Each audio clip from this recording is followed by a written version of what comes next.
Emily stood by the window, staring at the deserted street.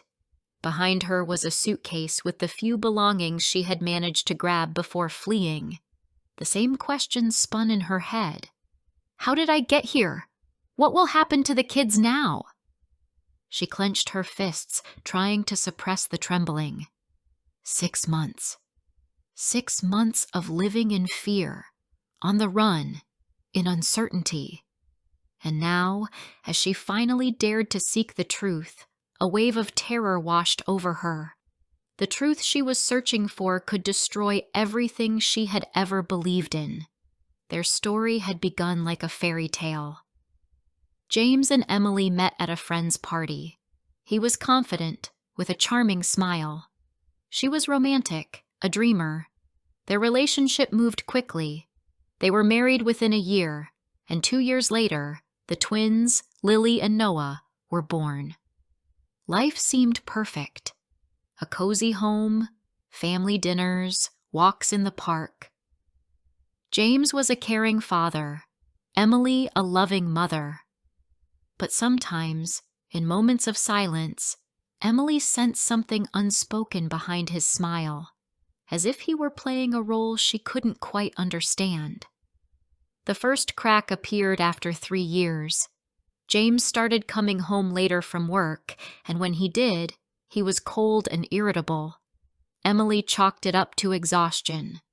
But one night, she heard him yelling at the kids. She rushed into the room and saw him shaking Noah by the shoulders. "He's just tired," Emily told herself. But scenes like this kept repeating. She began noticing bruises on the children's arms. When she tried to talk to James, he just smirked. "You're too sensitive. They're just clumsy." But one day, Emily found Lily's diary. On its pages, in a child's handwriting, it said, "Dad's angry. I'm scared of him." That was the final straw. She filed for divorce and accused James of abuse. He just looked at her with a cold smile. "You'll regret this." The trial was brief. James denied all accusations, and Emily didn't have enough evidence. The kids stayed with him. She felt trapped. One night, when the fear became unbearable, she packed her things and left. She didn't remember how she got to the station, how she bought a ticket for the first train out. One question haunted her. What have I done? She hid in a small town, working as a cleaner, living in a tiny room. Every night, she dreamed of the kids. She called them, but James had changed their number. She wrote letters, but there was no reply. Nightmares tormented her. She saw James hurting the kids, and she couldn't do anything. She felt like a traitor. One day, in a local newspaper, she saw an article about James. He had become a hero. He'd started a charity for children from troubled families. In the photo, he was smiling, hugging Lily and Noah. They looked happy. Emily couldn't believe her eyes. "It's a lie," she whispered. But doubt had already crept into her mind. She started digging for information. The more she learned, the more she realized her worldview was crumbling. James had truly changed. He had become a different person. But how? Why? Emily decided to return. She found their new address and knocked on the door. James opened it. They stared at each other in silence. "Where are the kids?" she asked. He led her to the living room. Lily and Noah were sitting at the table drawing. They looked healthy, happy. "What did you do to them?" Emily whispered. "I saved them," James replied. "From what?" "From you." He told her what she couldn't remember.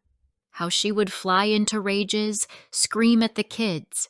How she once almost pushed Noah down the stairs.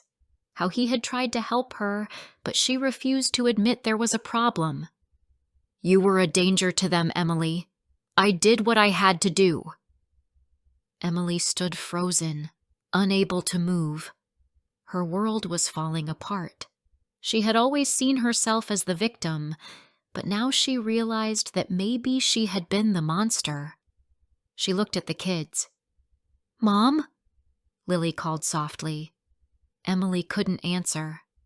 She turned and walked out of the house. Emily was back on the street. This time, she didn't know where to go.